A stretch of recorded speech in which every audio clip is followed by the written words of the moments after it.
Buenos días.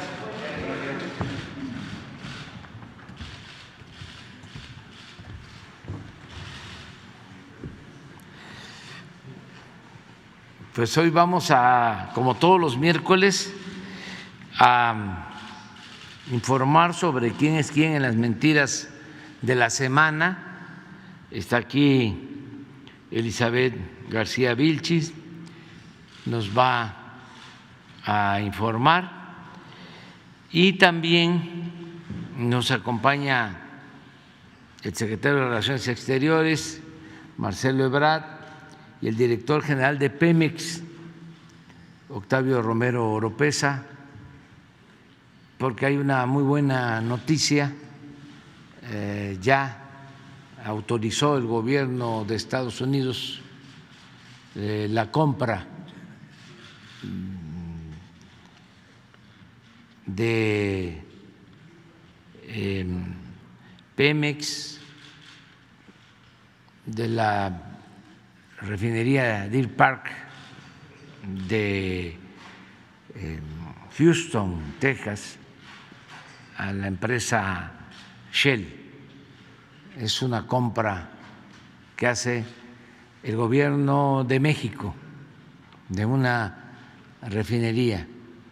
Es algo histórico y esto pasó por una autorización del gobierno de Estados Unidos, y el día de ayer ya se aprobó la autorización y se les va a informar a ustedes y a todos los mexicanos, porque es una muy buena noticia.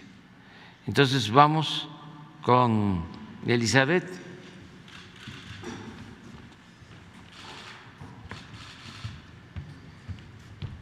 Buenos días, señor presidente. Buenos días, compañeras, compañeros. Hoy traemos 3 notas. La primera: Latinos vuelve a publicar mentira difundida por Reforma hace unos meses, a pesar de que ya fue aclarada. El 16 de diciembre, la plataforma Latinos publicó una nota en la que se acusa a funcionarios de la Comisión Reguladora de Energía de actos de corrupción, de cobrar moches de hasta 500,000 pesos para acelerar trámites de permisos de gasolineras. La denuncia resultó ser falsa. Se trata de un refrito de Latinos, es decir, una nota publicada vieja y que la presenta como nueva.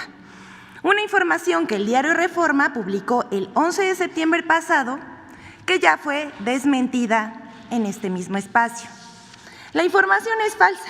La Comisión Reguladora de Energía informó a través de una carta aclaratoria que la queja fue atendida e investigada y que por falta de pruebas el órgano interno de control desechó la denuncia por ser improcedente. El órgano interno de la CRE investigó los supuestos moches y no encontró pruebas. Incluso informó que una de las empresas aludidas en declaraciones negó haber pagado dinero a funcionarios para acelerar los trámites. Además, la CRE informa que 2 de los funcionarios mencionados en la nota periodística ya no laboran en la CRE desde hace 9 meses y uno más se jubiló hace más de un año. Tanto el video de Latinos como la nota del periódico Reforma buscan desprestigiar a la CRE y a la Secretaría de Energía en contexto de la discusión de la reforma eléctrica. Recordemos que con la reforma energética de Peña Nieto había mucha corrupción para otorgar permisos de importación de gasolinas y para instalar gasolineras. Se entregaban a funcionarios y empresarios amigos, pero eso raramente era tratado por los medios. Los portales que reprodujeron la mentira fueron Oil Gas Magazine y Debate. La siguiente. Ahí están los medios. La siguiente, por favor. Reforma publica nota falsa sobre la compra de medicamentos por el IMSS. En su primera plana aparece 91% de mentiras. 91% de medicinas le falta comprar al IMSS para 2022. El 19 de diciembre, el diario Reforma publica una nota titulada «Falta al IMSS comprar el 91% de medicinas» y que no lograría abastecerse para el inicio del año 2022. Consigna que el IMSS buscó adquirir 73 millones de piezas de 158 medicamentos, vitaminas, psicotrópicos, pero que solo logró comprar 6.5 millones. La misma información tendenciosa fue retomada por Debate, El Ciudadano y por una columnista del Heraldo. Esa información es claramente falsa y forma parte de la campaña emprendida por medios, políticos y empresas farmacéuticas para magnificar el desabasto y cuestionar la política del gobierno de comprar medicamentos en el exterior y no a las empresas consentidas que tenían el monopolio de la compra de medicinas del sector salud en sexenios pasados. Al respecto, el IMSS señaló que el título de reforma es engañoso y falso. En 2021 se aceleró la demanda total del instituto, se adjudicaron 1.467 claves de medicamentos y material de curación, equivalentes a 1.155 millones de piezas, lo que representó una inversión de más de 35.250 millones de pesos, con lo que se dio cobertura, entre otras, a enfermedades crónico-degenerativas y de atención a grupos vulnerables. La nota de reforma se refiere a una licitación pública complementaria por 364 millones de pesos para adquirir medicamentos esenciales como midazolam, ibuprofeno, además de antibióticos necesarios para la atención de enfermedades respiratorias. Se trata de una licitación pública y si no se adjudicaron todas las claves fue porque así conviene al interés público, ya sea por el precio, la calidad, la disponibilidad o por otras razones. La compra complementaria se llevó a cabo para fortalecer el inventario del arranque para el ejercicio 2022. El Instituto de Salud para el Bienestar coordina la compra de esos medicamentos y el fallo está previsto para el próximo 27 de diciembre. Para el 2022, la demanda del IMSS será de 826 millones de piezas y 919 claves de medicamentos. Hasta aquí. La siguiente, por favor. El Universal confunde una investigación con una licitación. El 18 de diciembre, el periódico El Universal publicó que la Secretaría de Economía había lanzado una licitación para contratar a una empresa que le suministra abarrotes, pescados, mariscos, carnes rojas, aves, frutas y verduras, que son, según un trascendido del diario, demandados por el comedor de la Torre Ejecutiva de la Dependencia Federal. La Secretaría de Economía desmintió esa información y aseguró que no se ha realizado una licitación y que lo que sí se está llevando a cabo es una investigación de mercado con catálogo genérico. De esta lista solo se adquieren productos autorizados a la Ley Federal de Austeridad Republicana. Aquí vemos el desmentido y el trascendido. Por último, esta sección ha logrado, aunque sea mínimamente, que se reduzcan las mentiras publicadas o por lo menos que les sea más complicado a los medios publicar mentiras deliberadas. Ahora les cuesta más trabajo porque la gente está más avispada y tienen que evitar las mentiras burdas. Pues al evidenciarse las falsedades que difunden, pierden credibilidad frente a sus lectores y a sus audiencias. Y eso es lo más valioso que puede tener un medio de comunicación. Seguiremos poniendo nuestro granito de arena, desnudando las mentiras y pugnando por hacer valer el derecho a la información de los ciudadanos. Muchas gracias, señor presidente.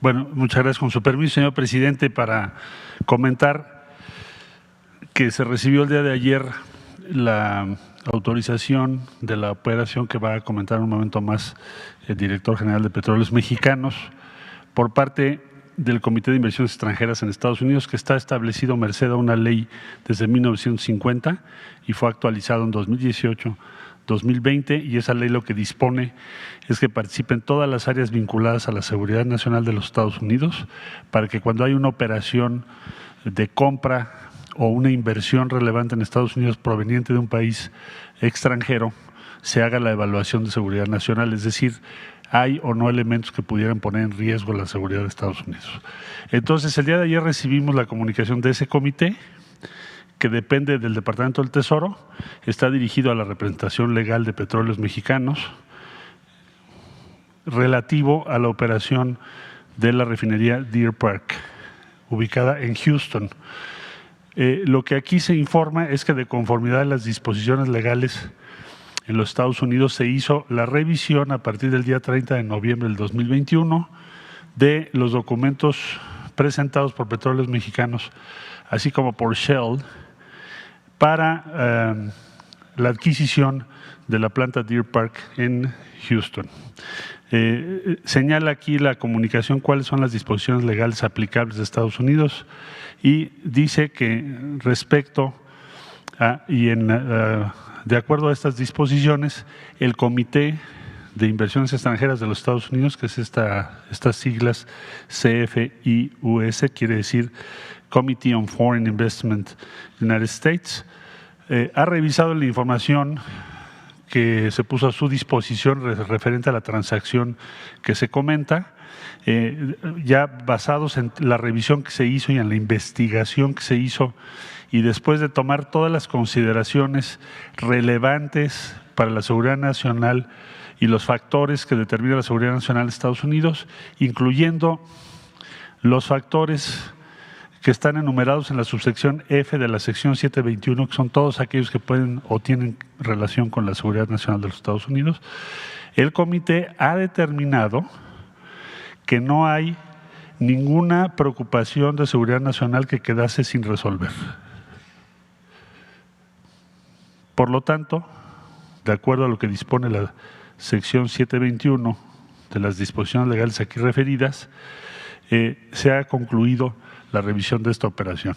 Esto significa que ha sido autorizada la operación después de haber hecho toda la revisión correspondiente. Esto nos lo comunica el secretario asistente responsable de seguridad en inversiones dependiente del Departamento del Tesoro. Da cuenta de una muy buena relación entre México y Estados Unidos. Queremos agradecer el día de hoy la intervención, la participación de las diferentes áreas que en Estados Unidos tienen que ver con esta decisión y especialmente el presidente Biden y de su equipo. Es lo que ha venido construyendo el presidente López Obrador, que vimos recientemente en la cumbre en Washington. Es confianza, respeto mutuo, y por eso esta autorización pues lo ratifica y es una muy buena noticia. Lo agradecemos. Sería cuanto, señor presidente.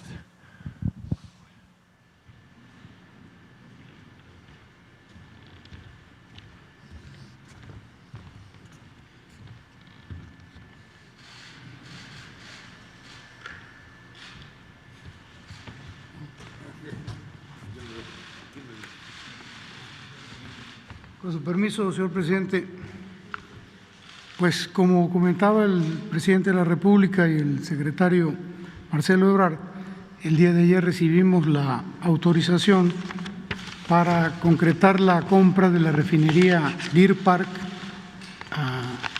a Shell, al porcentaje de Shell, que es el 50%. Nada más recordar que en 1992 se llevó a cabo una sociedad entre Pemex y Shell para adquirir esta refinería.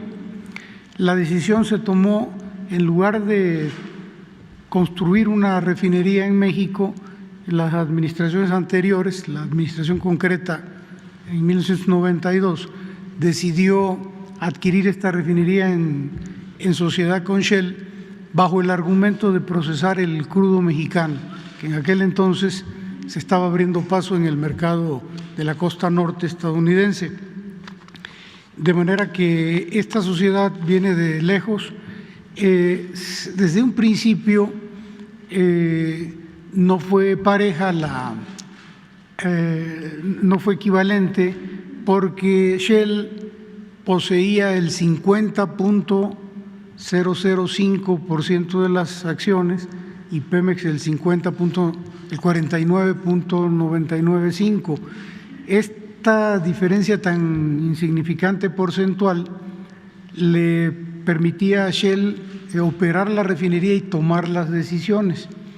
De manera que con el paso del tiempo, Pemex, debido a que ya tenía una gran demanda de sus crudos en la costa norte norteamericana, ya no le resultaba un beneficio colocar su crudo en la refinería de Deer Park, porque lo podía colocar en cualquier otra refinería al mismo precio, pero sin embargo las decisiones las tomaba Shell, y esto implicaba que aunque durante varios años sí se hicieron repartos de dividendos, de utilidades, al final las decisiones eran en el sentido de que las utilidades se reinvirtieran en la misma refinería, y por lo tanto Pemex ya no obtenía beneficio alguno, de forma tal de que esta operación que ahora ya se autoriza y que se va a concretar en los próximos días, pues resulta de la mayor relevancia, porque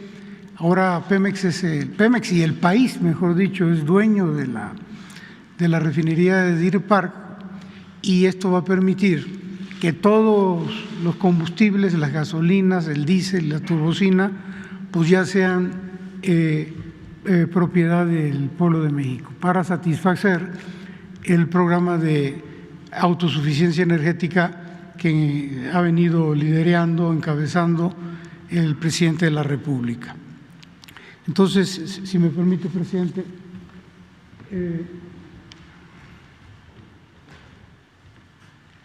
en septiembre del 2020 se informó al presidente de la República la posibilidad de adquirir la refinería de Deer Park. El presidente se le informó que Shell estaba dispuesto a vender algunas de sus refinerías, excepto Deer Park. Quería venderlas, cualquiera de ellas, menos Deer Park, y el presidente nos condicionó a que sí había interés siempre y cuando la refinería fuera Deer Park. Nacimos con un pequeño grado de dificultad que afortunadamente se resolvió. En octubre del 2020 se entregó la oferta inicial a Shell. En enero del 21 se firmó un acuerdo de confidencialidad entre Pemex y Shell. En marzo se firmó un acuerdo no vinculante con los términos de la operación, incluyendo precio y acuerdo de la operación conjunta. En mayo del 21 se firmó ya el acuerdo definitivo de compraventa. Esto es ya vinculante, condicionado desde luego a la aprobación del gobierno de los Estados Unidos. La notificación a las autoridades del gobierno de Estados Unidos se inició desde junio del 2020, y desde junio y diciembre hasta diciembre se ha trabajado en contar con todos los sistemas, contratos y acciones para asegurar la continuidad operativa tras el cierre de la operación. La que sigue, por favor. Entonces ya están las aprobaciones, tal y como lo comentaba el canciller. Ya se concluyó el proceso de aprobación para la compra de la participación de Shell en Deer Park. El gobierno de los Estados Unidos no identificó riesgos en materia de competencia ni de seguridad nacional. Entonces, el 23 de julio nos dieron la aprobación de competencia económica por parte de la Comisión Federal de Comercio norteamericana, y el día de ayer, 21 de diciembre de 2021, nos dieron ya la autorización en el CFIUS, el Comité de Inversión Extranjera de los Estados Unidos. En esto participaron, en este organismo participa el Departamento del Tesoro, que es quien preside, el Departamento de Justicia, el Departamento de Seguridad Nacional, el Departamento de Comercio, el Departamento de Defensa, el Departamento de Estado, el Departamento de Energía, la Oficina del Representante Comercial y la Oficina de Política de Ciencia y Tecnología norteamericanos. de manera que está cubierto el tema de los permisos para la adquisición de la refinería de Deer Park. La que sigue, por favor. Esto es muy importante porque los términos de la operación no han cambiado respecto del anuncio del 24 de mayo del 2021. Esto significa que el valor de la transacción por los activos de la refinería siguen siendo 596 millones de dólares, que equivalen al 50% de la deuda de la refinería, que es la participación de Shell en la sociedad. Adicionalmente, por instrucciones del presidente de la República, se va a liquidar la deuda existente por los otros 596 millones que corresponden al 50% de la participación de Pemex. Esto significa que la refinería tenía un adeudo equivalente a su valor por cerca de 1.200 millones de dólares. Se van a pagar los que corresponden a Shell y los que corresponden a Pemex, de manera tal que la refinería se agrega al país, a los activos del país, de los activos de Pemex, libre de deudas, totalmente limpia. Y estos recursos para la operación van a provenir del Fondo Nacional de Infraestructura del FONADIN, de la Secretaría de Hacienda, para ser más claros. La que sigue, por favor. Estas son las características generales de la refinería Deer Park. Está ubicada en Houston, Texas, Deer Park. Su capacidad de procesamiento es de 340,000 barriles por día. Está integrada al complejo petroquímico de Shell en Deer Park, lo que facilita que muchos de los productos adicionales a gasolina, diésel y turbocina se puedan comercializar de manera muy ágil y con muy poco costo en logística, porque están prácticamente juntos. Tiene la capacidad para comercializar sus productos por buque, por ducto y desde luego por carrotanques, por tren. Y su capacidad es del orden de producción es del orden de 131,000 barriles de gasolina, 89,000 barriles de diésel, 21,000 barriles de turbocina, otros productos 61,000 barriles, y no produce combustóleo. Este mapa muestra un poquito el tema de la logística de la que hablábamos. Las líneas rojas son los ductos que hoy tiene en servicio la refinería. Tiene ductos que van al norte de Estados Unidos, al noreste y desde luego llegan al Paso, Texas, y con la posibilidad de la internación a nuestro territorio nacional, por Ciudad Juárez, Chihuahua, Durango, Brownsville. Bueno, aquí la línea punteada se refiere a los carrotanques, al ferrocarril, Sabinas, Monclova, Nuevo Laredo, Brownsville, y la parte de los barcos, que principalmente tenemos acceso al puerto de Tuxpan, que es por donde entran nuestras gasolinas, las gasolinas que compramos al extranjero. La que sigue, por favor. De acuerdo con fuentes especializadas, la refinería de Deer Park es un activo con buen desempeño operativo y una posición logística privilegiada, como ya lo veíamos. Entonces, Deer Park es la refinería número 16 en capacidad de proceso de crudo de 129 que hay en Estados Unidos. Deer Park es la número 16.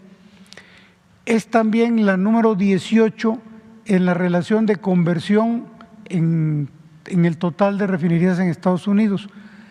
Su configuración permite procesar materias primas pesadas con alto contenido de azufre sin producir combustóleo. Y bueno, tiene un desempeño dentro del primer tercio de utilización y eficiencia energética. De las 129 refinerías, Deer Park está dentro del primer tercio en eficiencia. Esto debido fundamentalmente a las reparaciones mayores, los mantenimientos que se han dado siempre conforme al programa permitido para un desempeño competitivo. La que sigue, por favor. Esta lámina es muy interesante porque aquí se muestra la relación de conversión y su capacidad de proceso de las refinerías de la costa norte norteamericana, estadounidense. La costa norte es la región de mayor capacidad de refinación en el mundo. Y ustedes pueden observar aquí la ubicación que tiene Deer Park.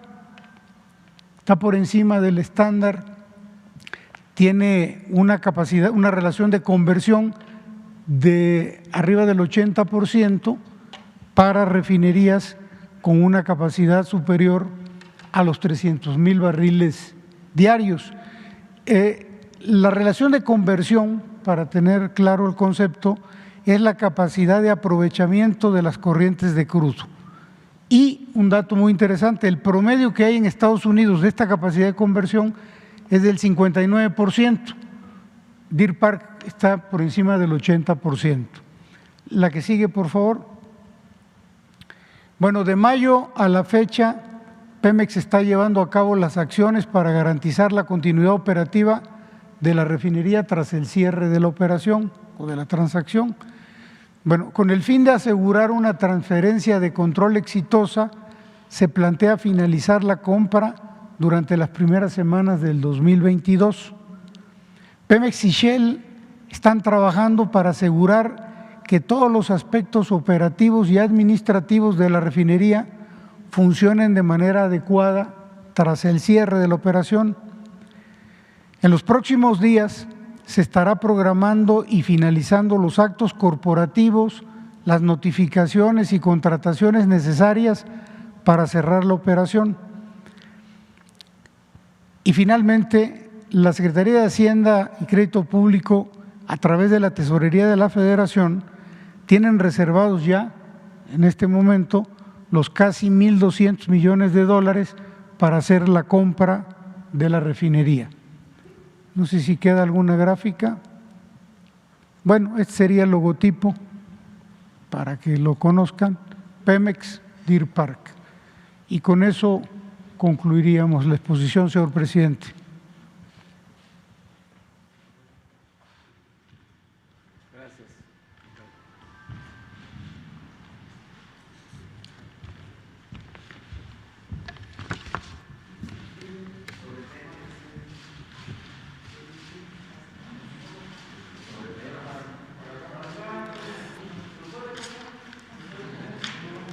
Agradecerle al presidente Biden por su confianza, a los funcionarios de todas las dependencias del gobierno de Estados Unidos que participaron en esta autorización, agradecerle a los directivos de Shell por mantener la operación en los términos pactados y decirle al pueblo de México que esto significa tener más capacidad para procesar el petróleo crudo, la materia prima que se extrae de los pozos de nuestro país, tanto pozos de tierra como de aguas someras. Con esta refinería, con la nueva refinería de Dos Bocas y también con la coquizadora de Tula, estamos incrementando nuestra capacidad de refinación en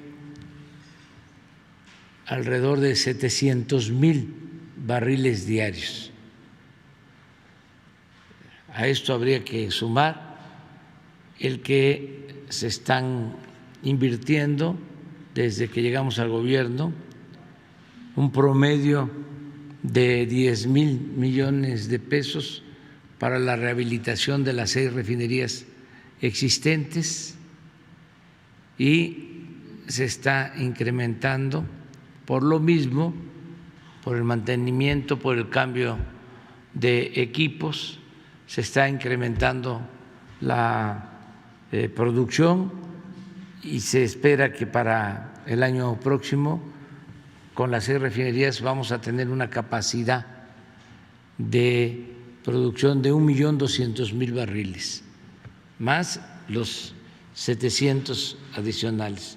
Vamos a estar ya en condiciones de procesar toda nuestra materia prima. Esperemos que esto se pueda concretar, llevar a cabo para el 2023, lo que va a significar producir en México todos nuestros combustibles. Es un giro, un cambio muy importante en cuanto a política petrolera. Y es una muy buena noticia. Durante muchos años México no compraba gasolinas, se producían. Cambió la política y se optó por vender materia prima y comprar gasolinas. Nada más para tener una idea de lo que esto significa, acaba de decir el director de Pemex, Octavio Romero, que en Estados Unidos tienen 129 refinerías. 129. Y los tecnócratas dejaron de construir refinerías. La última refinería pues fue esta, pero no se hizo en México, fue en 1992. Antes, la de Salina Cruz, que sí se hizo en México, empezó a operar en 1980, más de 40 años sin construir una nueva refinería, de 129 a 6, y siempre con la mentira de que no era negocio dedicarse a la refinación, que era mejor vender el petróleo crudo y comprar las gasolinas, que es, como hemos dicho muchas veces de manera metafórica, vender naranja para comprar jugo de naranja. Ahora vamos hacia la autosuficiencia. Esto nos va a permitir, sobre todo, mantener precios bajos en gasolinas, en diésel, en turbocina y en otros petrolíferos, porque tenemos capacidad para procesar nuestra materia prima. Ese es el cambio en política petrolera, entre otras cosas. ¿Quedó una lista de ayer o no?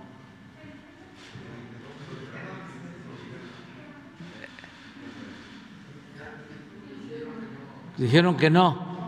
Vamos aquí, entonces vamos a empezar con las compañeras. Tercero, cuarto, quinto, sexto y sobre el tema 7. Y 8 tú. Gracias, presidente. Buenos días, Shaila Rosagel, corresponsal de Grupo Gili, El Imparcial de Sonora, La Crónica de Mexicali, Frontera de Tijuana y El Imparcial.com México. Presidente, preguntarle, hace unas semanas, usted comentó que en la aplicación de esta tercera dosis de refuerzo, en algún momento dijo que se analizaría la vacunación en niños, o sea, en niños pequeños. Entonces, yo le pregunto si esta decisión ya se tomó, si se vacunarán los niños hasta 5 años, como se está haciendo en Estados Unidos, si se haría con la vacuna pediátrica Pfizer y para cuándo se estaría vacunando en México a esta población infantil, si sería ya para el año que entra, en qué mes o en qué momento se tomaría esta decisión. Sí, eso va a depender de los especialistas de nuestro país sobre su conveniencia, si es recomendable, si no es riesgoso lo de la vacunación para los niños, ver qué dice al respecto la Organización Mundial de la Salud y si está recomendado, nosotros lo vamos a hacer. Lo que no queremos es llevar a cabo algo que no sea conveniente y necesario. Yo pienso que la próxima semana, el martes, ya los especialistas de salud podrían dar respuesta a tu pregunta. Lo que sí puedo decir, aprovechando, es de que se tomó la decisión de aplicar la vacuna de refuerzo a todos los maestros. Eso sí, ya, para que el Magisterio Nacional lo sepa. Nada más vamos a avanzar más en adultos mayores por razones obvias. Tenemos que seguir avanzando como se está haciendo en vacunas de refuerzo para adultos mayores y personal de salud y maestros. ¿En qué mes ya se van a empezar a vacunar maestros y personal de salud, presidente? ¿Mande? ¿En qué mes iniciaría esta vacunación ya para los maestros? No hemos parado de vacunar a adultos mayores, va bien el avance, ya prácticamente terminamos en la Ciudad de México y así en otros estados, vamos a seguir avanzando y al terminar aquí en la ciudad, por ejemplo, ya vamos con personal de salud de refuerzo y maestros. Gracias, presidente. Bueno, en esto de los niños que le comentaba, ayer decía el subsecretario Hugo López-Gatell que la variante Omicron es ahorita pues la pandemia de no vacunados. Por eso mi pregunta, ojalá que el martes próximo nos puedan dar un panorama de qué va a pasar al respecto. Aprovechando que está el canciller Marcelo Ebrard, le quisiera preguntar cuáles fueron los acuerdos que se tomaron con Estados Unidos para reactivar el programa Quédate en México. Entre ambos gobiernos se van a hacer cargo de los gastos, preguntarle esto y cuánto tiempo durará el programa y pues si nos puede comentar un poco cuáles que se tomaron acuerdos en concreto ayer en la reunión que sostuvo virtual con el secretario de Estado de Estados Unidos.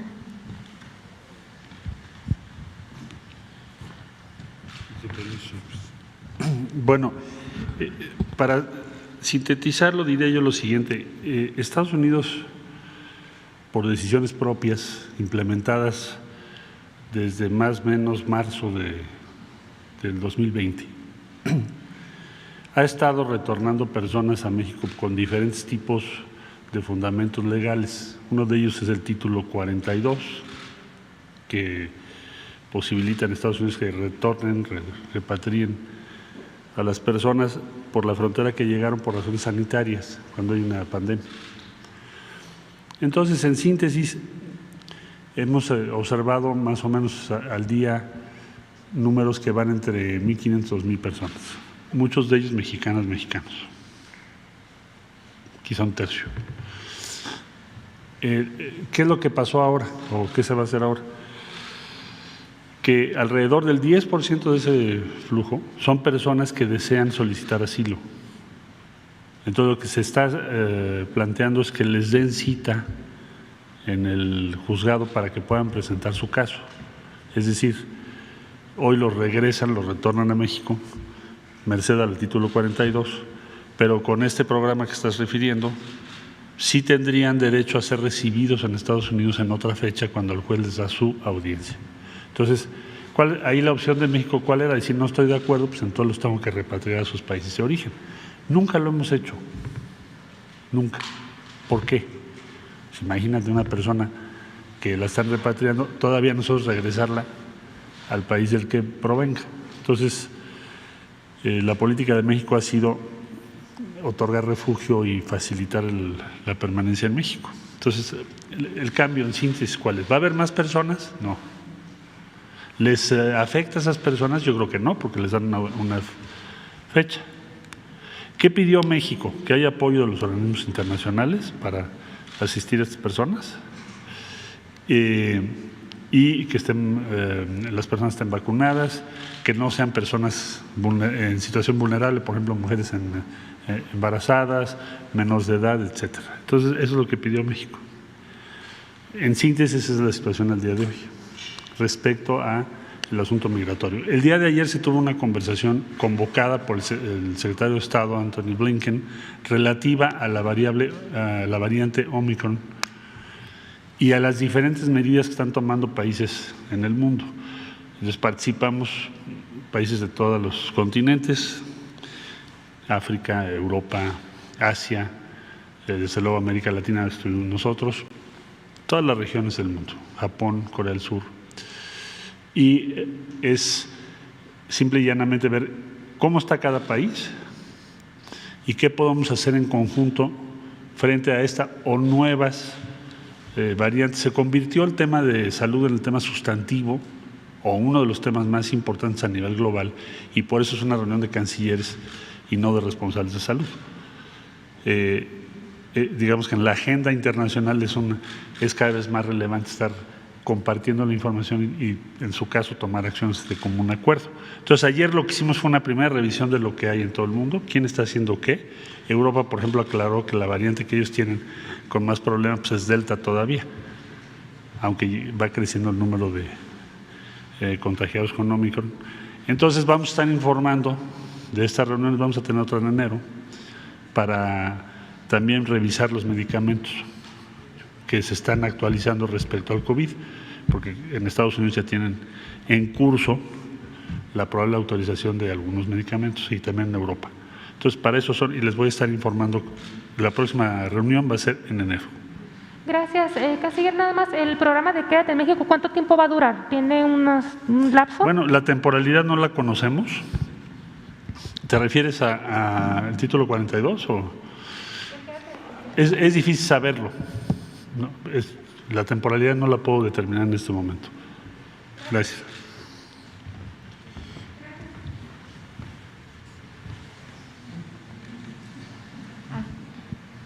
Gracias, presidente. Buenos días. Judith Sánchez Reyes, corresponsal de Imagen del Golfo de Veracruz. Presidente, preguntarle acerca de esta reunión que se dio entre el secretario de Gobernación y el extitular de la Unidad de Inteligencia Financiera. Pues se comenzó a especular que podía ser con la finalidad de que Santiago Nieto pudiera ser nombrado fiscal en sustitución de Alejandro Gertz Manero. No sé si usted nos pueda corroborar esta información, si hay viabilidad de este posible relevo en la Fiscalía General de la República. Bueno, dos respuestas, ¿no? En una, primero, es mucha la imaginación al pensar que va a cambiarse al fiscal Gertz Manero. No hay ninguna razón.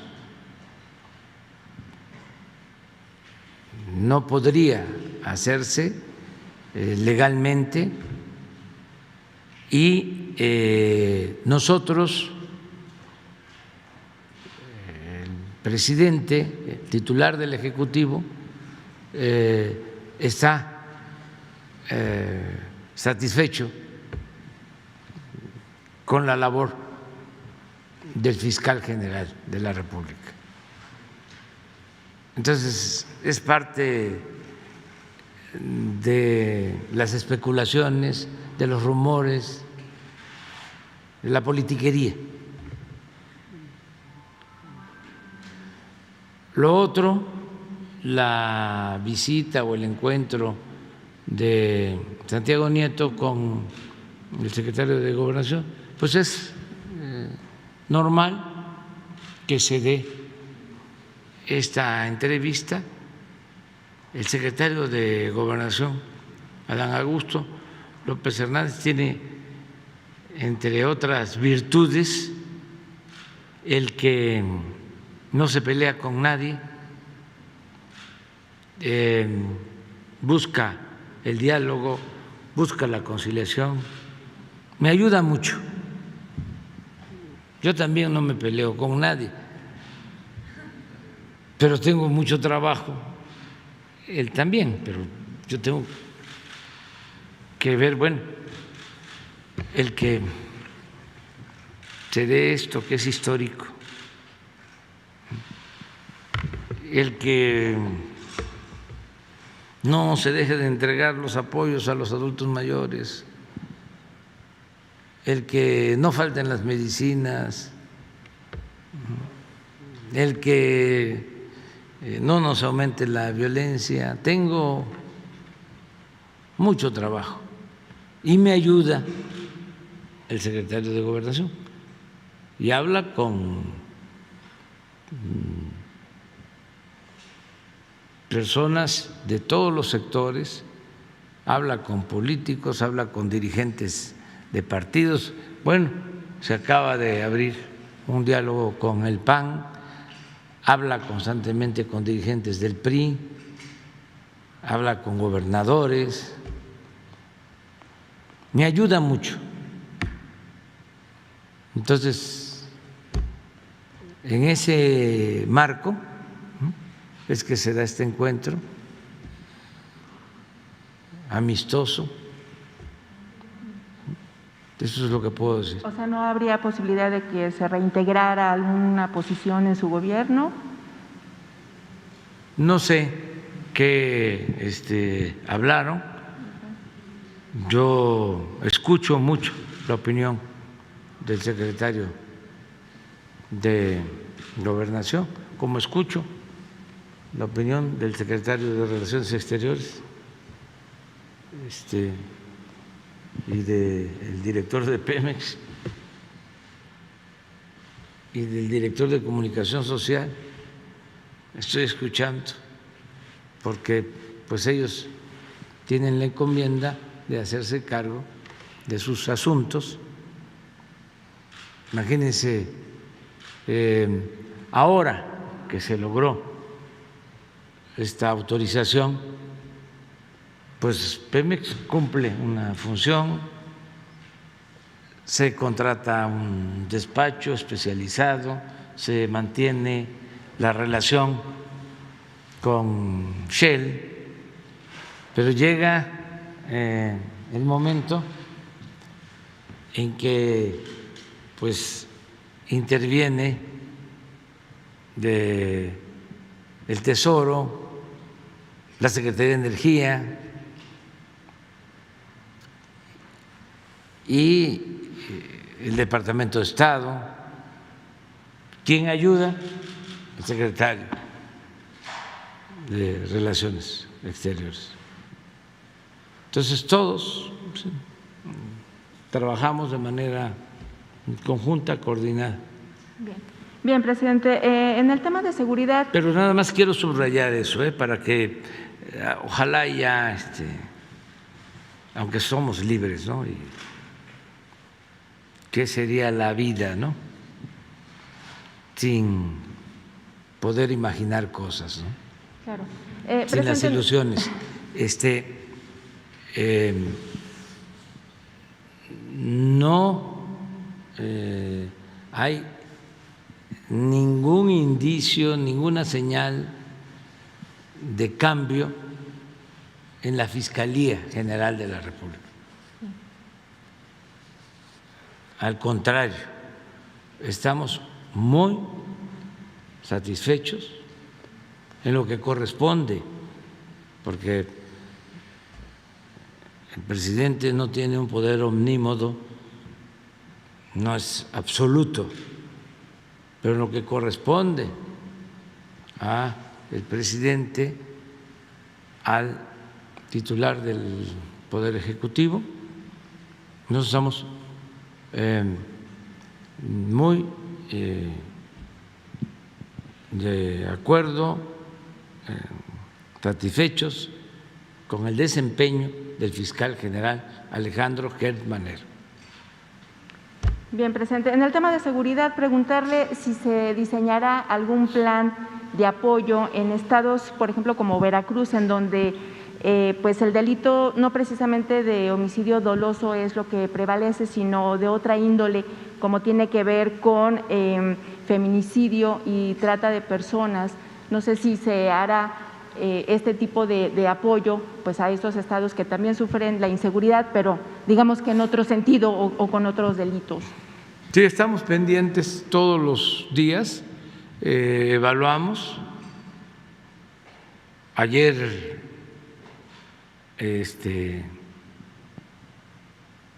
no fue un día muy violento, ojalá y todo el fin de año y lo que viene del año próximo y hacia el futuro sigamos sin violencia o con poca violencia. Ayer fueron pocos los homicidios, esto lo celebramos en las mañanas. Imagínense, un día les voy a invitar, ya les comenté en una ocasión, de que 2 o 3 vayan a las reuniones de seguridad para que conozcan cómo es la agenda que tratamos diariamente, de cómo estamos todos e inicia el informe diario de lo sucedido en las últimas 24 horas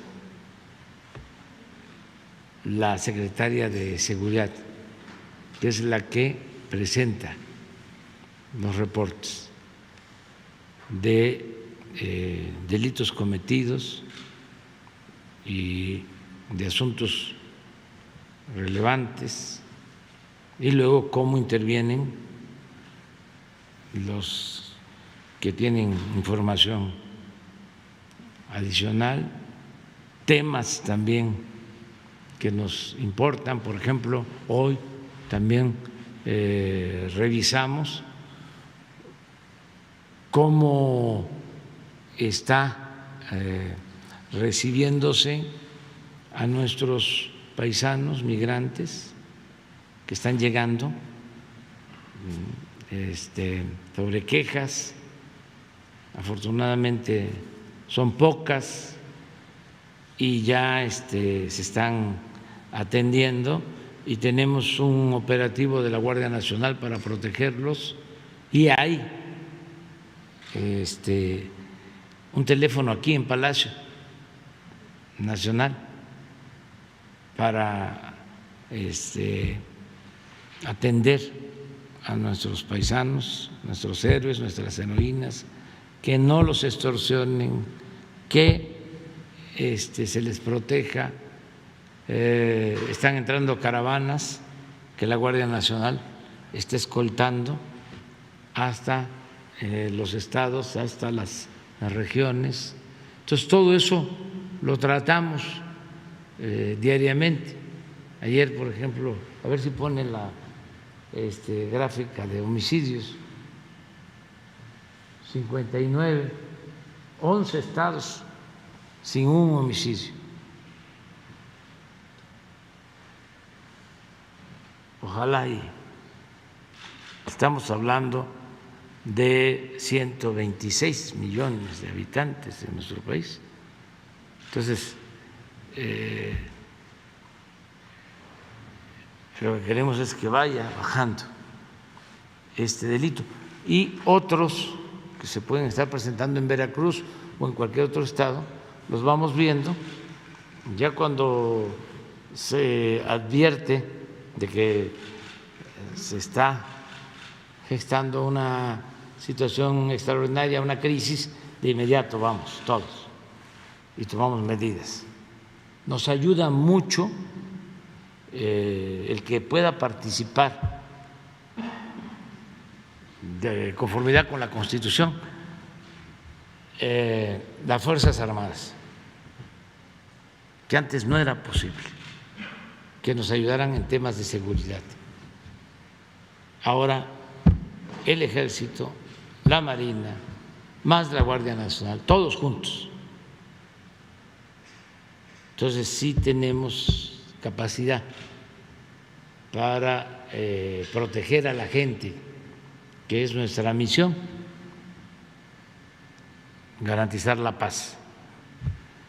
Entonces vamos a revisar Veracruz. Este año fue de los estados que más visité en el tema de seguridad. Yo creo que hicimos en Veracruz 4 reuniones de seguridad, pero vamos a seguir llevando a cabo las evaluaciones.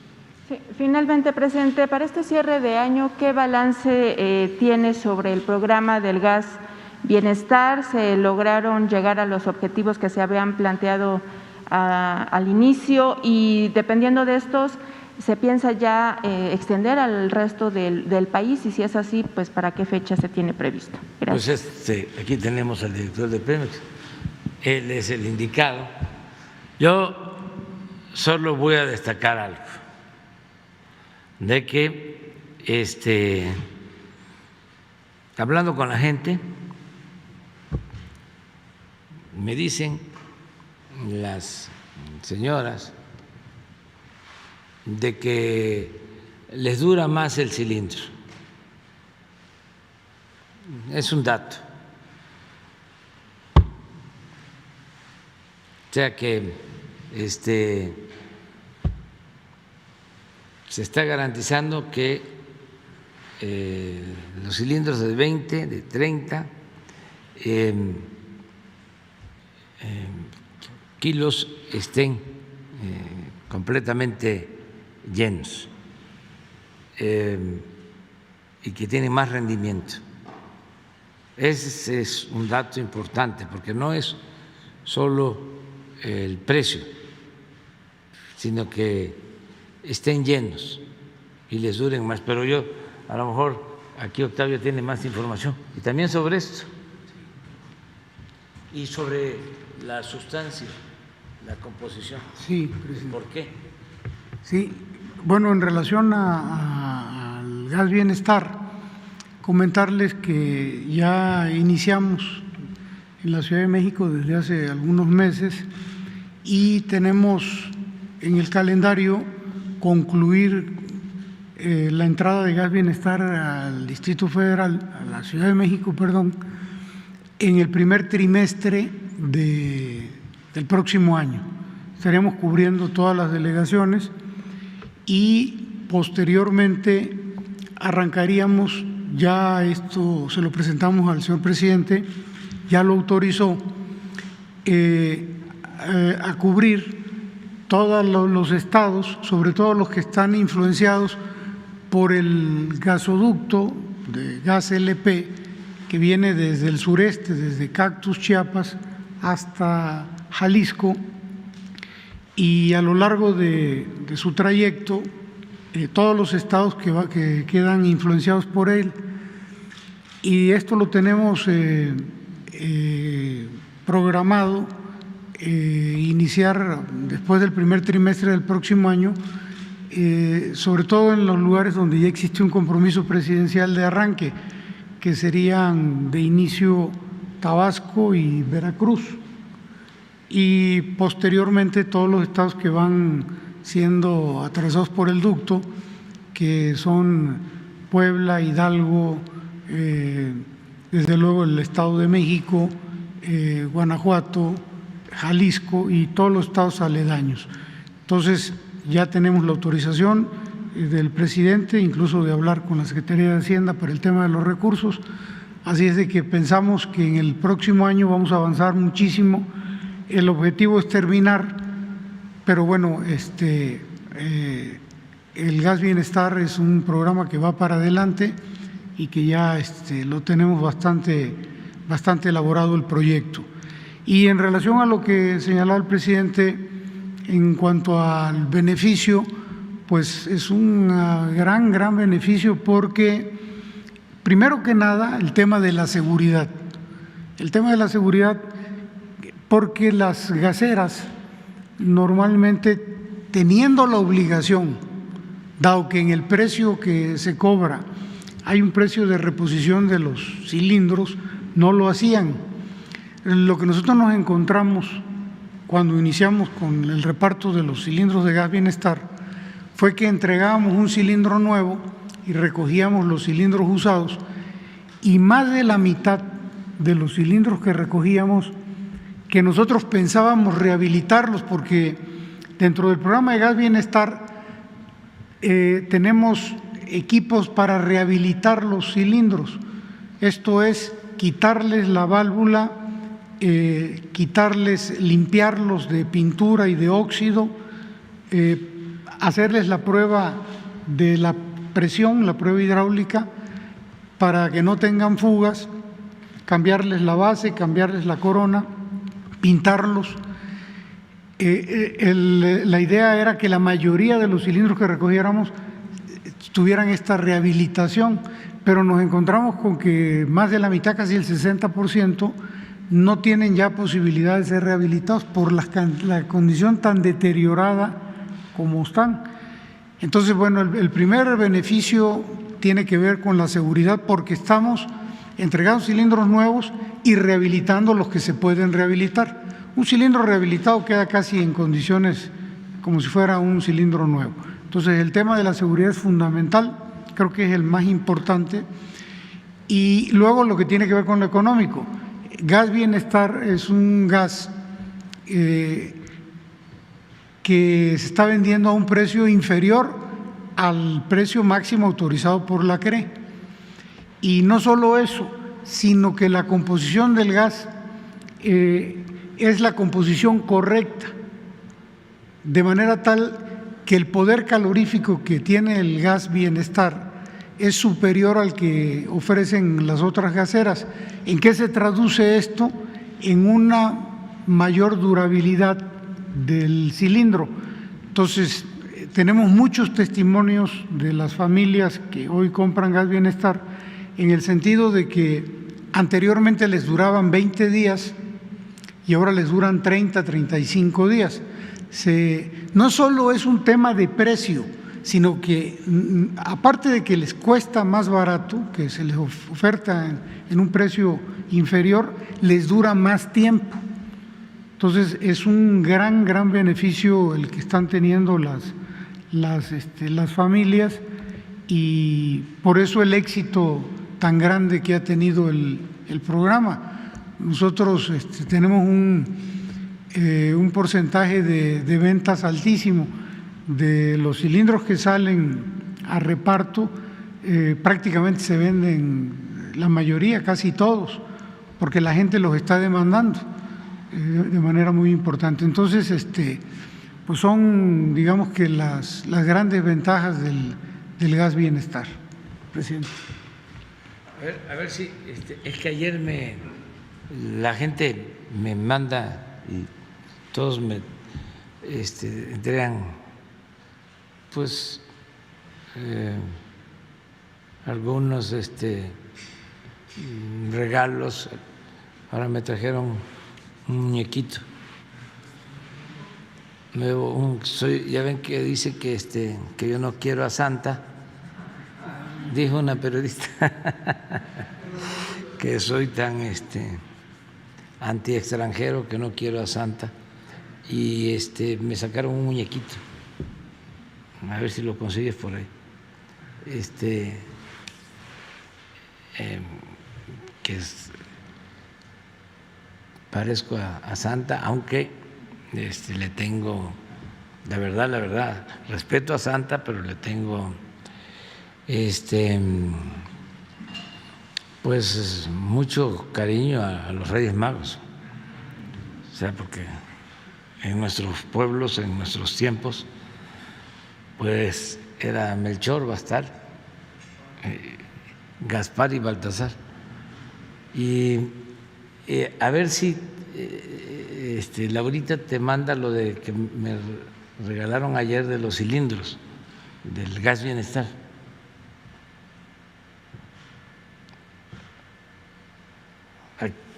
Debes.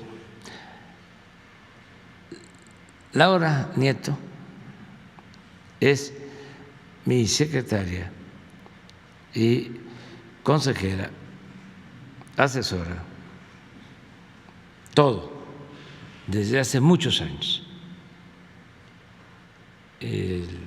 La quiero mucho, me ayuda, llega antes de las 6 de la mañana. Entonces aprovecho para hacerle un reconocimiento, como a Leti, que está todo el tiempo también atendiendo a quienes vienen a entregar escritos, presentar quejas aquí a Palacio Nacional, ella y todo su equipo. O sea, somos muchos, como lo dije en mi informe, es un nosotros esto,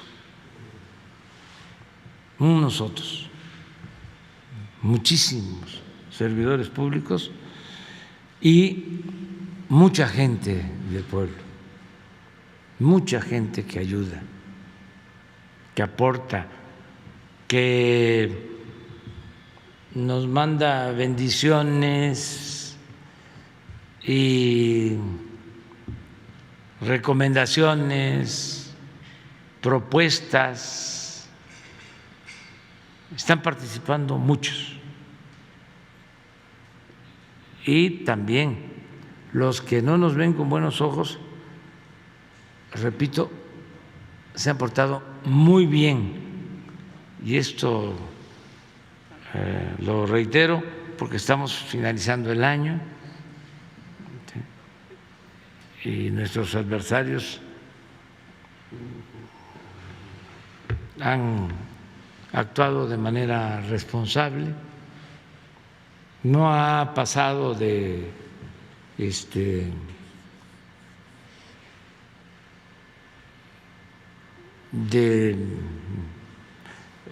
calumnias, ¿no?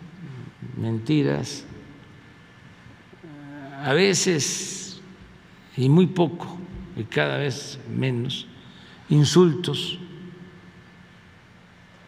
pero han sido muy respetuosos en general y se está llevando a cabo, y estoy muy consciente, una transformación profunda que a algunos, y no pocos, a millones, molesta mucho, les molesta mucho. Sin embargo, actúan con prudencia, con tolerancia, con respeto. Sí lo manifiestan, pero hasta ahí.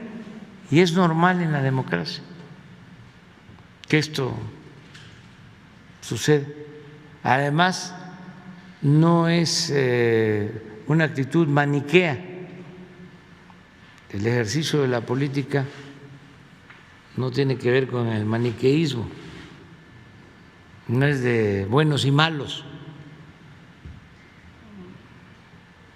no es así de negro y blanco,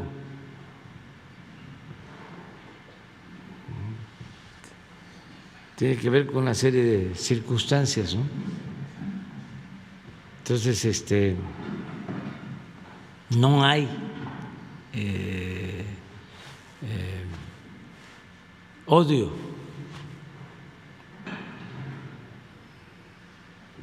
O si existe, es mínimo, en muy pocas personas. El pueblo está contento, la gente está, la verdad, feliz. Antes se hablaba de el mal humor social, ¿se acuerdan? Que la gente andaba enojada. Pues no. Y vaya que pasamos por una situación difícil, muy difícil con la pandemia, muy dolorosa. Mire.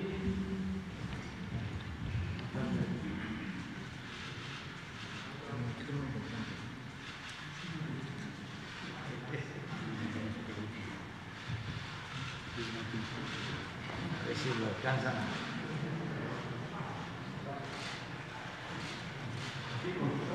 Le ponen mi nombre.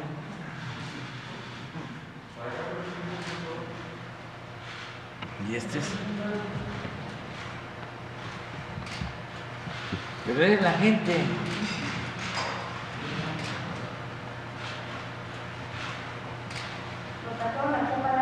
Sí, al Palacio. Y así me traen muchas cosas. Ojalá y si lo venden en la calle. Si lo venden en la calle para regalar. Pues yo creo que el muñequito, sí. A ver si lo consiguen. Sí, lo están buscando. Alguien lo mostró así en una mano. Es un santo. ¿Ya lo habías visto, Carlos? No. Yo quiero uno.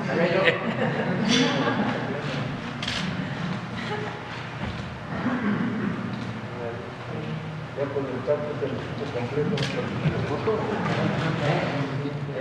La foto. Tiene que estar completa. Face.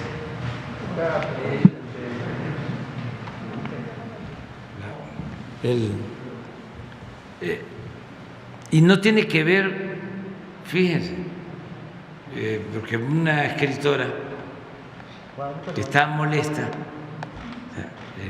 y que también tiene todo su derecho, ¿no?, a expresarse, a manifestarse, pero dijo que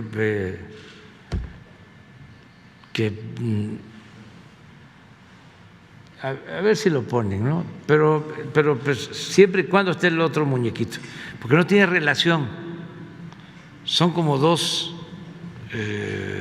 mundos, ¿no? Dos concepciones, ¿no? Podemos convivir y no pasa. Sí, el de la escritora dice que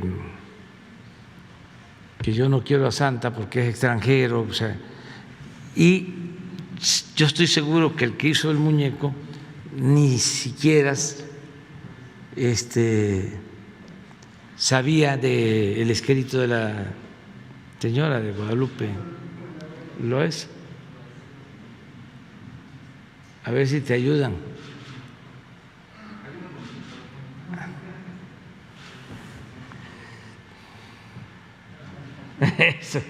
Sí, pero no, esos son muchos, pero esto no. No, este es uno de Santa.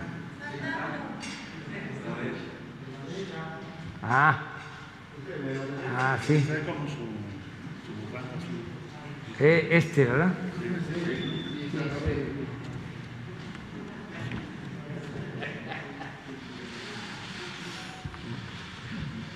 Y entonces, ¿por qué no pones? No lo pongas.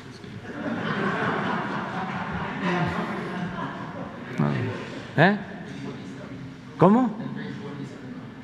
¿Hay beisbolista? Sí, a ver.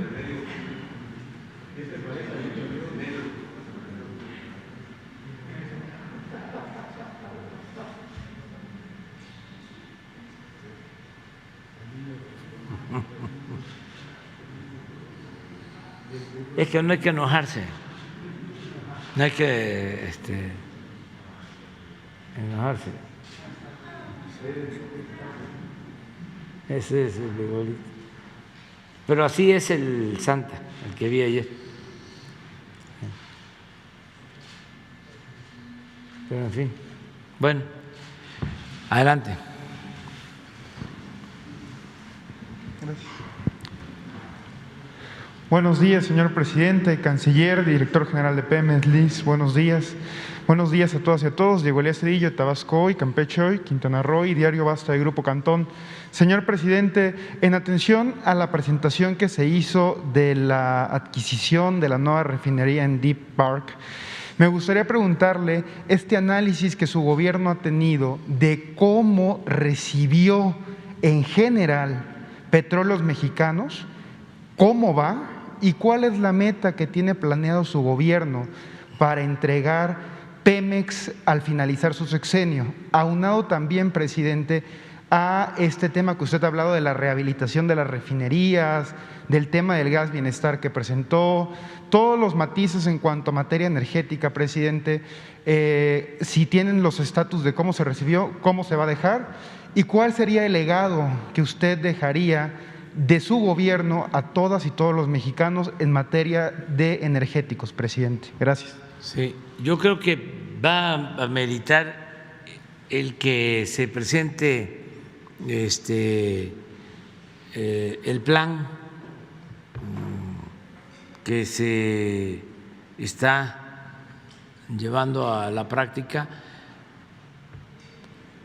que ya se convirtió en 10 puntos básicos y que trabajaron la secretaria de Energía, Rocío Nale, que ha hecho muy buen trabajo, y Octavio Romero Oropesa.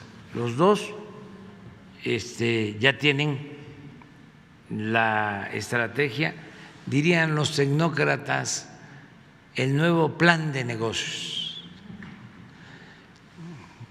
Nada más que aquí hablamos de negocio público, que es el que nos importa, el negocio público, pero ya hay 10 puntos que tienen que ver con exploración, que tienen que ver con producción, refinación, el gas,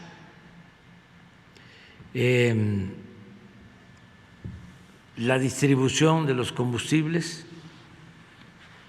es decir, la recuperación del mercado interno, el garantizar que no aumenten los precios, continuar la alianza con técnicos y con trabajadores de Pemex que nos han ayudado mucho a rescatar a Pemex. Un tema importante de los 10 es la seguridad, el mantenimiento de equipos. Valdría la pena que un día se explicara y que se contestara esta pregunta de cómo encontramos Pemex y cómo está en la actualidad y cómo estamos pensando vamos a dejar Pemex al final del gobierno. Entonces, podría ser la semana próxima, ¿sí? Hoy estaba convocada Rocío Nale, pero está ¿En Tabasco? al 100, sí, en la refinería de Dos Bocas, porque se están trasladando equipos y tenemos que resolver lo de el transporte marítimo. Se está convirtiendo en un problema mundial el transporte marítimo.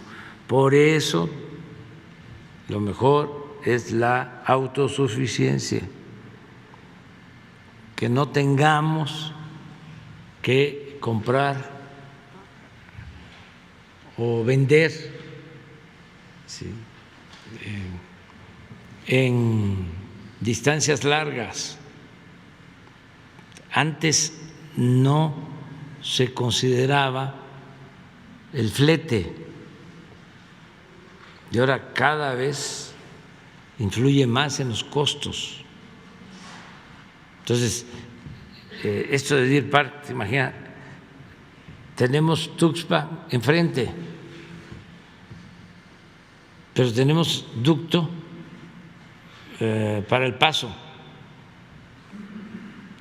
Aquí aprovecho para también informar que en Juárez son 4 o 5 pesos menos la gasolina que lo que pagamos en el resto del país, porque hemos mantenido un programa de apoyo a la frontera. De todas maneras, la parte de Texas relacionada con México o la frontera de Texas con México, la gasolina es más barata de aquel lado que en California.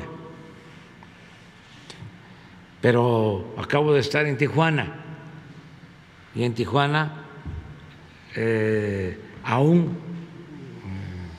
siendo California más cara en cuanto a precio de combustible que Texas, en Tijuana es como un peso más barata la gasolina que en el resto del país por el plan de apoyo a la frontera. Entonces, sí convendría, para que tengan una visión general, porque sí es un viraje completo. Imagínense lo que es dejar de vender crudo, que fue la política que imperó durante todo el periodo neoliberal para procesar esa materia prima en el país, ¿sí?, y producir las gasolinas, el cambio, pero incluso el cambio de mentalidad, hasta en especialistas, en técnicos, estamos hablando de generaciones que se acostumbraron a eso. Desde la expropiación petrolera hasta los años 80 éramos autosuficientes en gasolinas, no comprábamos. A partir de los años 80 hasta la fecha compramos los combustibles. Por eso no se hicieron las refinerías. Entonces, girar de nuevo, ¿sí?, es una política distinta que están llevando a cabo en Pemex, y esto significa más trabajo en México, más independencia. Ahora los talleres de las refinerías están operando como no se veía en otros tiempos. La gente está contenta, los trabajadores petroleros, porque los que se van de jubilación están dejando las instalaciones como las encontraron cuando empezaron ellos a trabajar, no en ruinas. Entonces sí hay un buen ambiente en Pemex, pero sería bueno que vinieran para informar y reafirmar que el precio de los combustibles no va a aumentar en términos reales, no va a aumentar. Y sí salimos porque no hay corrupción, porque hay planeación, porque hay eficiencia, nada más por no permitir la corrupción ahorramos mucho. Imaginen, invertían en el periodo neoliberal la mitad del presupuesto de Pemex en el norte, Chicontepec, la exploración para aguas profundas. ¿No es así? ¿Por qué no lo explicas?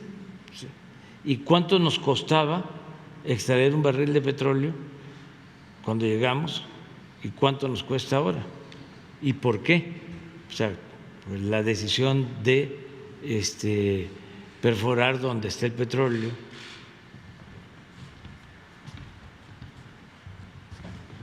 Sí, cuando nosotros llegamos a esta administración, ya durante los 15 años previos al inicio de esta administración, la mayor parte de la inversión se destinaba, como dice el señor presidente, al norte y sobre todo a las aguas profundas. Fueron muchos años de invertirle miles de millones de dólares sin mayores resultados. El tema es de que al día de hoy no ha podido extraerse una gota de aceite de aguas profundas. El presidente tenía muy claro que los principales yacimientos o reservas de petróleo los teníamos en aguas someras y en tierra, con un beneficio adicional de que Pemex es el país número 1 con experiencia en aguas someras, porque aquí en México tuvimos el yacimiento más grande del mundo en aguas someras, que fue Cantarell, y el segundo que fue Cumalozap.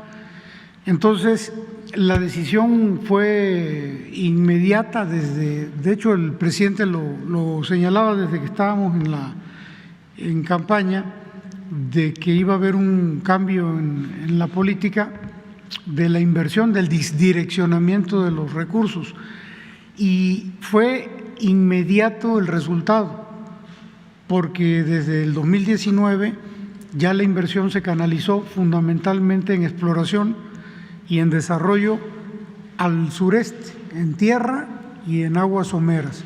El resultado fue inmediato porque desarrollamos en el 19, iniciamos el desarrollo de más de 20 campos en aguas someras y el descubrimiento de un campo en el sureste, concretamente en Tierra Blanca, Veracruz, el campo Izachi, que es un campo súper gigante.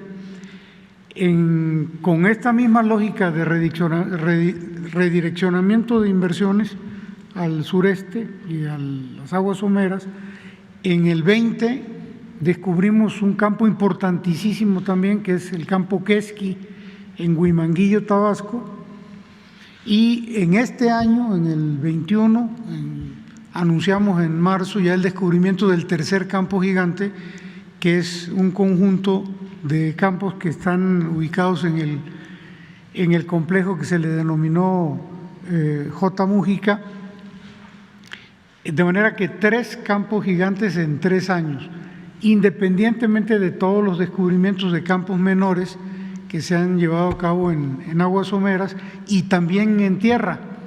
Por ejemplo, ahora mismo en Tupilco, este año, descubrimos un campo que se llama Los Pozos Tupilco, precisamente un yacimiento que no es precisamente un yacimiento gigante.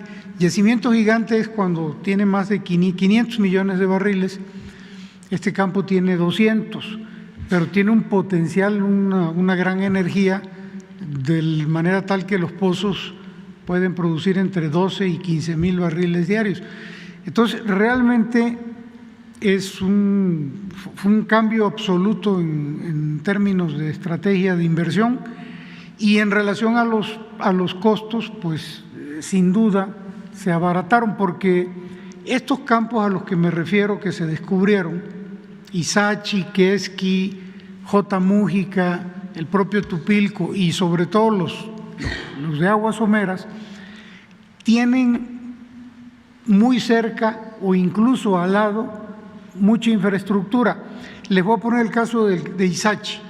Ixachi es un yacimiento es un yacimiento profundo, pero arriba de Ixachi había un campo, un yacimiento somero que era menor, pero ese yacimiento había traído como consecuencia el desarrollo de baterías, la batería Perdiz, por ejemplo. Entonces, nosotros estamos aprovechando los ductos y esas baterías, y esto nos trae como consecuencia que el costo de extracción y de procesamiento de los hidrocarburos sea mucho más barato. Entonces, nosotros en estos campos nuevos estamos teniendo costos muy bajos, del orden de $3, en relación a lo que nos cuesta la extracción en los campos maduros, donde ya cuesta mucho trabajo porque hay que meterle energía adicional al yacimiento y eso encarece los costos. Entonces, la diferencia ha sido sumamente significativa, de manera que del año pasado a tuvimos una reducción por costos de extracción de más del 20%, presidente. De todas maneras queda la exposición, ¿no?, pendiente. A ver, la manita. Ándale, mira.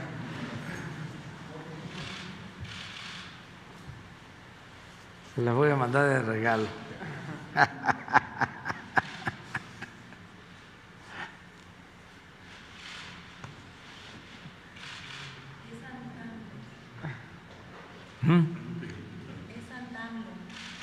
Sí.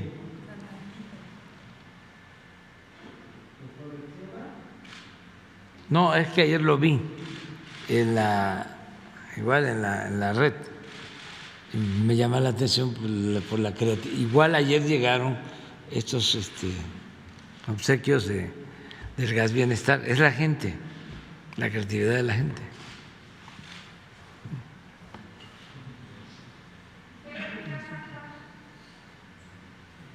Ya voy a hacer la carta, pero y luego la de, ya les dije, la de los Reyes. Gracias, presidente. Y justo aprovechando el contexto que usted empleó del Santa Claus disfrazado de AMLO o del presidente disfrazado de Santa Claus a 2 días de la Navidad, y pues derivado de estas fechas, normalmente se estila escribir una carta por Nochebuena. Preguntarle qué incluiría esta carta que usted pondría en su árbol de Navidad, o cuáles son los propósitos que tiene para el año próximo, y también conocer dónde va a pasar las fechas decembrinas festejando con su familia, si aquí en Palacio, en Palenque, y si tendrá actividades públicas, si va a dar algún mensaje. Gracias, presidente. Bueno, yo lo que deseo es de que la gente no sufra, que nadie esté triste, que nadie sufra, que estén felices todos, que todos estemos contentos y que le demos gracias a la vida, al Creador, que nos ha dado tanto. Deseo que haya mucha felicidad en todos los hogares, que aun cuando hay la polémica sobre si nos reunimos o no por esta nueva variante, que lo hagamos con cuidado, pero que sí procuremos reunirnos con nuestros seres queridos, que es muy importante vernos. Es algo bellísimo el encontrarnos con hijos, con hermanos, los papás, los abuelos. Por eso es una fecha tan especial esta de fin de año, fundamentalmente, porque es cuando nos reunimos y tratar de hacerlo, aunque ya no estén nuestros padres, porque mientras viven nuestros padres, ellos eran los que nos convocaban, ¿no?, a todos, siempre. Pero se nos van adelantando y ya se empieza a desintegrar, ¿no? No la familia, pero sí ese tipo de encuentros ya no se realizan igual, pero hay que procurarlos con los familiares, con los amigos, y hay que estar juntos. Me da mucho gusto que en estos días, desde el 12 de diciembre, desde el Día de la Virgen de Guadalupe hasta ahora, está la ciudad, están las quejas por el tráfico, está el centro lleno, pues la gente está contenta. También son fechas en las que nos embargan las tristezas, pues hay que reunirnos con familiares, con amigos, para atemperar esas tristezas, hacer a un lado esas nostalgias que no nos traen buenos recuerdos, y sí estar juntos, ¿no?, todos juntos. En mi caso y en el caso de ustedes también, terminamos mañana. Nos vamos a rayar. Mañana sí estamos. El 24 no, en la mañana. Y nos vemos el lunes.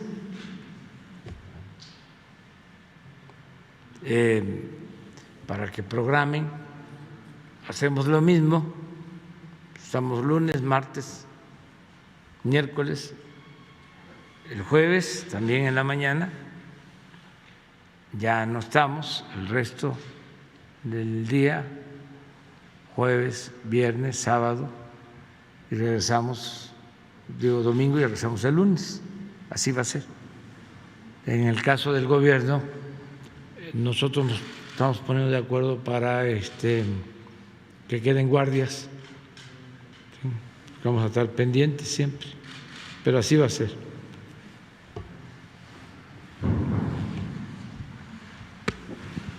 Gracias, presidente. Buenos días. Arturo Pavón, del Chapucero Network. Pues bueno, aprovechando que está aquí el director Romero, preguntarle si sabe algo o tiene alguna actualización sobre la elección sindical, ya que algunas secciones se han quejado de que los caciques pues siguen ahí todavía haciendo ruido. No sé, o usted, señor presidente, si nos pudiera responder. Va a estar aquí la semana próxima Luisa María Alcalde para este tema, si te parece. Muy bien. Sí, muchas gracias, señor presidente. Y bueno, por otro lado, voy a darle rápidamente el contexto de lo que le voy a platicar. En la Secretaría de Educación Pública hay una subsecretaría que es la Subsecretaría de Educación Media y Superior. En esta existe una Dirección General de Educación Tecnológica, Agropecuaria y de Ciencias del Mar. Son planteles que están a lo largo y ancho del país, en lugares rurales. Cuesta mucho trabajo para llegar, pero llegan normalmente entre semana para la educación media superior. Hay un subsistema que es abierto, digamos, en estos planteles, que va nada más los fines de semana a tomar clases gente que no puede porque tiene la faena diaria en su campo. Tardan mucho en llegar, es muy complicado, pero llegan. Este subsistema se hizo para hijos de campesinos y algunos campesinos ya mayores. El 70% tiene menos de 30 años, pero están tratando de superarse. Del 100%, el 57% son mujeres que están intentando también lograr conocimientos para después aplicarlos en su medio. Son planteles que algunos tienen hasta 80 hectáreas y que no están siendo utilizadas al 100% porque se ha ido dejando de lado este tipo de educación que nació en los 70s. Aquí el problema está en lo que usted ha planteado acerca de que se descuidó mucho la educación de personal de salud durante muchos años y ahora parece que está sucediendo lo mismo. Y ahora viene el por qué está sucediendo esto. Nosotros tenemos un oficio que la dirección de este subsistema envió a los planteles que tiene fecha de julio pasado, en donde se les anuncia que ya no deben de recibir nuevas inscripciones. Quiere decir que nada más es liquidar los que están ahorita tomando clases y ya no se vuelve a inscribir a nadie. Esto es lamentable, sobre todo porque esta situación se da en la administración de Juan Pablo Arroyo Ortiz, que es el subsecretario de Educación Media Superior y que en su paso por la UNAM, ahí es donde quiero hacer un poquito de historia, él implantó un plan de estudios neoliberal en la Facultad de Economía y ahí es donde se empezó a infiltrar posiblemente por parte de los conservadores la derechización de la universidad. Ahora este personaje está en esta administración, ha sido señalado por Francisco Báez Rodríguez, que es economista y director del diario La Crónica, como la persona que hizo o cambió los planes de estudios a neoliberales en esa facultad. Aquí la pregunta sería, ¿es posible que se pueda revisar? Porque ese oficio fue emitido en julio. Quiere decir que ya este semestre ya no se le permitió a estas personas, a los campesinos, inscribirse, dejando a un lado ya su posibilidad de superarse. Eso podría impactar, si ya no tienen ellos medios para estudiar, entonces lo único que les quedaría a lo mejor es migrar, y es lo que pues no queremos nosotros. ¿Sería posible revisar este caso con la mesa delfina para que se pudiera reactivar este subsistema de educación abierta en estos planteles? Sí. Leti Ramírez, que nos ayude y que se ponga en comunicación con la maestra Delfín para revisarlo, si te parece. Muy bien. Y ya por último, señor presidente, el diputado Sergio Gutiérrez, presidente de la Cámara, señaló que va a demandar, o más bien ya está hecho, a Lorenzo Córdoba y Ciro Murayama por el delito electoral de negar la consulta para la revocación. Podría pasar algunos años en la cárcel si esto se diera. ¿Qué opinión tiene usted al respecto? Sería todo, gracias. Pues ya es conocido el tema, la polémica sobre este asunto, ojalá y se resuelva, ¿no? Yo creo que tanto el Tribunal Electoral como la Suprema Corte van a decidir y les diría que estoy optimista porque no se puede violar la Constitución. Si los legisladores aprueban, diputados, senadores, por 2/3 partes, un procedimiento democrático que tiene que ver con la revocación del mandato, no puede ninguna instancia gubernamental incumplir con ese mandato constitucional bajo ningún pretexto, consideración, excusa. Es un mandato constitucional que se tiene que cumplir. Yo más que nada lo que veo es que hay una actitud de enojo de quienes debieran facilitar, fíjense, el abrir los cauces democráticos, y por eso estas tácticas dilatorias, porque al final se tiene que hacer la revocación del mandato. Incluso es un tema tan importante y además tan claro en cuanto a que se trata de un mandato constitucional que si no se aprobó en el Consejo por unanimidad, sino fueron 6 votos contra 5, ¿sí?, deberían,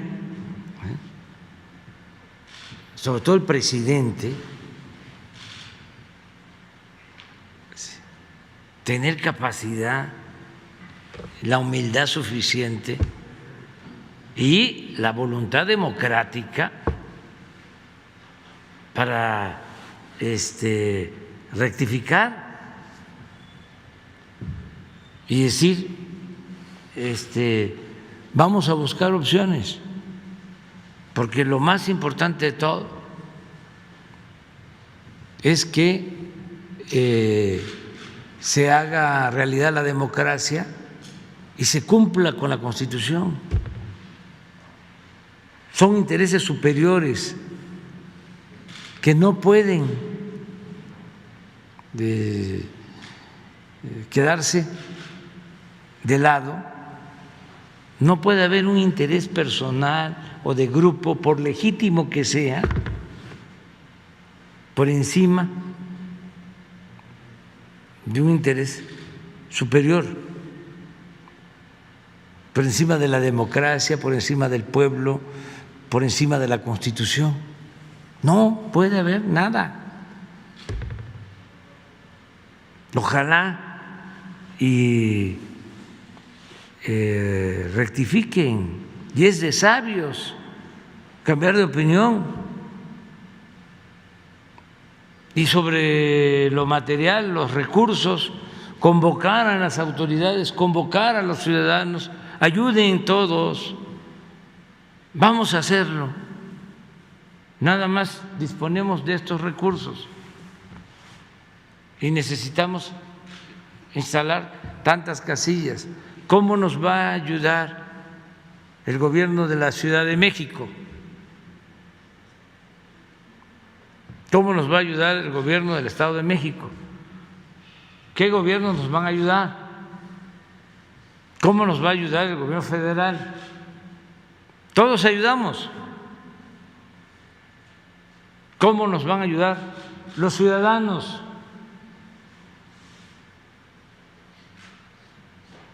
Pero se tiene que poner por delante lo esencial,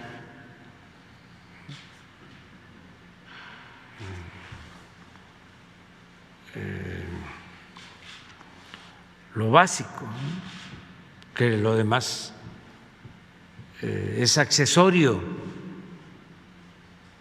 Siempre hay algo fundamental y lo complementario o accesorio. pero en la vida siempre lo que cuenta es lo básico. Por eso se habla del espíritu y la letra.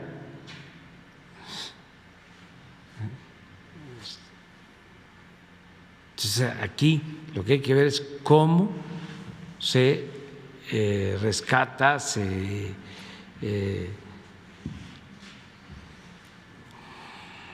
exalta, ¿no?, lo básico, que es el que la gente pueda expresarse. Y acerca de que si nosotros podríamos hacerlo, claro que sí, pero lo más conveniente es que haya un acto de rectificación de el mismo INE, porque no tienen razón. ¿Para qué esperar que el Tribunal Electoral o que la Suprema Corte le enmienden o le corrijan la plana?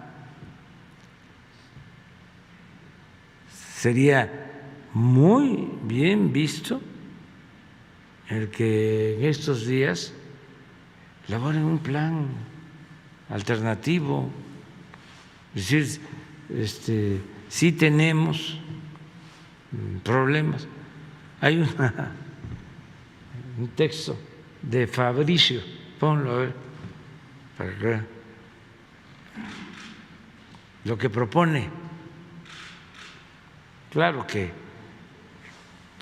en todo esto pues hay polémicas y hay piques, ¿no? Porque es natural también, y él lo dice de manera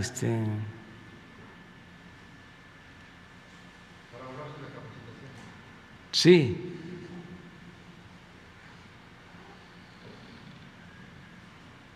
con cierta ironía, pues, pero él es un buen escritor y es un hombre inteligente, como muchos.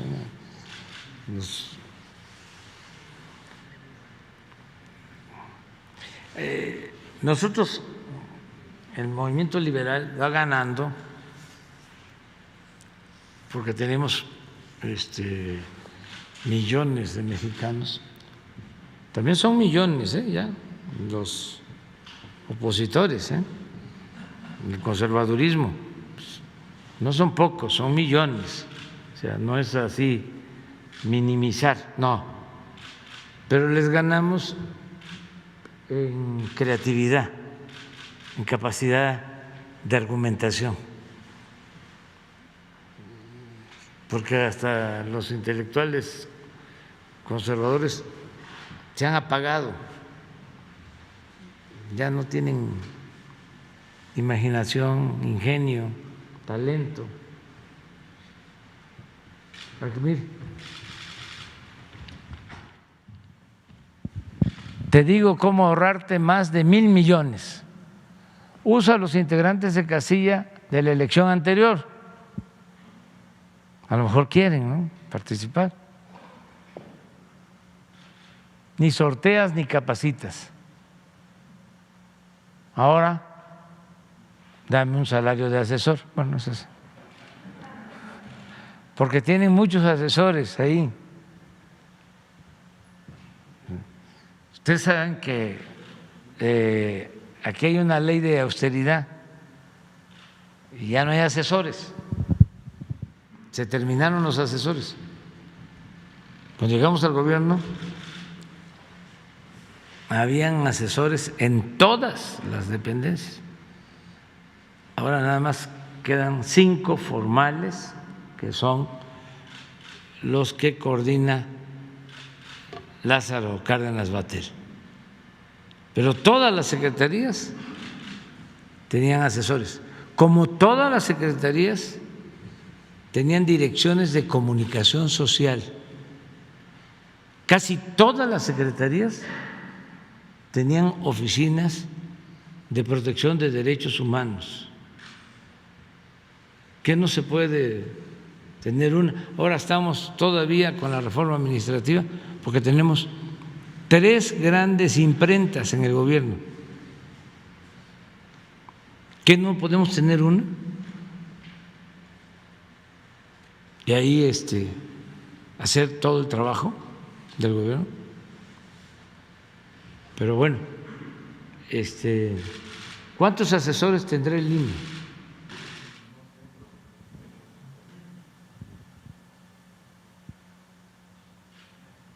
Pues que se ponga ahora como una especie de taller,